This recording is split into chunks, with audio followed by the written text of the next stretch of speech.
C'est surtout la volonté d'avoir le plus d'impact possible sur la transition énergétique qui m'a poussé vers l'entrepreneuriat, donc principalement par souci des générations futures. Sans cette motivation, je crois pas que j'aurais fait tous ces sacrifices, même s'il y a certains avantages à être entrepreneur. C'est difficile de dire si c'est plus facile de lancer sa boîte à Genève plutôt qu'ailleurs, dans la mesure où j'ai pas tenté l'expérience dans un autre canton ou à l'étranger. Mais c'est vrai qu'il y a quelques complications administratives qui prennent du temps qu'on aimerait évidemment allouer à autre chose et surtout au projet. On n'est pas encore au stade de développement de la start-up où on doit engager, donc on n'a pas encore été confronté à cette question, mais je sais qu'il y a une pénurie de main-d'œuvre qualifiée dans notre domaine, donc on s'attend à ce que ce soit un peu compliqué. Oui. On a réussi à obtenir plusieurs aides financières sur concours qui nous ont beaucoup aidé à démarrer notre start-up, et je suis très reconnaissant de lancer ce projet dans une région qui soutient ces start-up.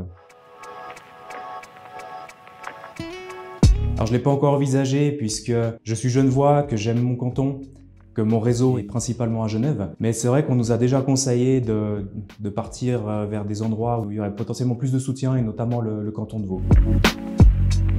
Genève est dense tant en termes d'habitants par kilomètre carré que de compétences par kilomètre carré. Et ça, c'est très précieux quand on veut rencontrer et réunir des personnes compétentes pour mener à bien un projet. Il y a aussi une certaine aura puisque Genève est très connue à l'international malgré que ce soit une ville de taille assez modeste. Alors, je trouve qu'il manque à Genève d'un incubateur qui accueille tout porteur de projet prometteurs, peu importe son parcours, et peu importe le type de projet, c'est-à-dire pas seulement des projets high-tech et très ambitieux.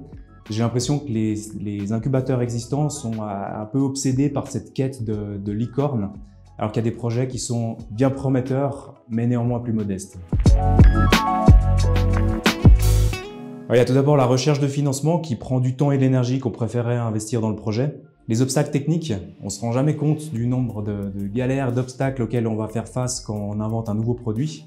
Et enfin, le manque de temps, parce que quand on lance une start-up et qu'on n'a pas encore les moyens d'engager du renfort, il faut faire le boulot de 2, 3, voire 4 personnes tout seul et ça peut être assez épuisant.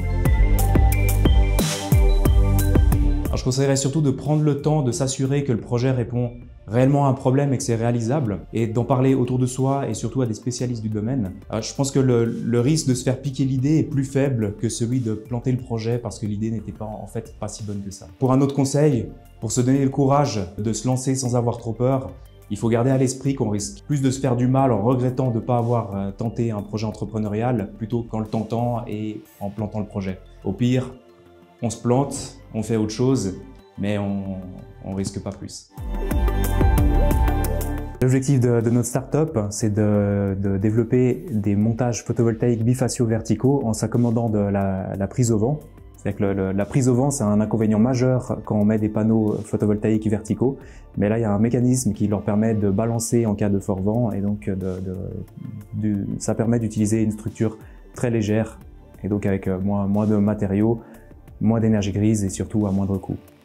Et ça ouvre la voie à de multiples usages puisque grâce à cette faible prise au vent, on peut mettre beaucoup de puissance installée, notamment en hauteur, avec des infrastructures qui sont beaucoup plus légères que si c'était des panneaux fixes.